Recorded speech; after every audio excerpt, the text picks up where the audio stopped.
maktab egasisiz. Siz rahbar bo'lishingiz bilan bir qatorda barchamizga ustozsiz. Sizning adolatli yondashuvingiz hammamizga kuch beradi. Siz tinimsiz intilishingiz va harakatlaringiz bilan boshqalardan farq qilasiz. Siz rahbarlik qilayotgan joyda hech qachon ortga qadam tashlash bo'lmaydi. Sizdan ilm va insoniylik nuri taraladi. Siz yetakchilik qilayotgan dargoh biz uchun ilhom manbai.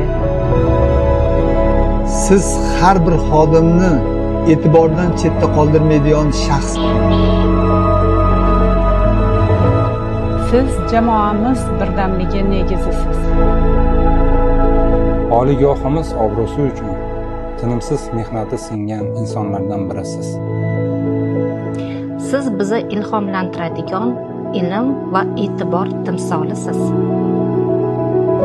Sizning yangi g'oyalaringiz bizni yangi marralarga undaydi. Siz jamoamizning yuragisiz. Siz oliygohimizning harakat va ilhom manbaisiz. Sizning har bir so'zingizda motivatsiya, har bir qaroringizda mas'uliyat. Siz bor joyda adolat, e'tibor va samimiyat bor. Sizda rahbarlarga xos bo'lgan halollik va talabchanlik mujassam.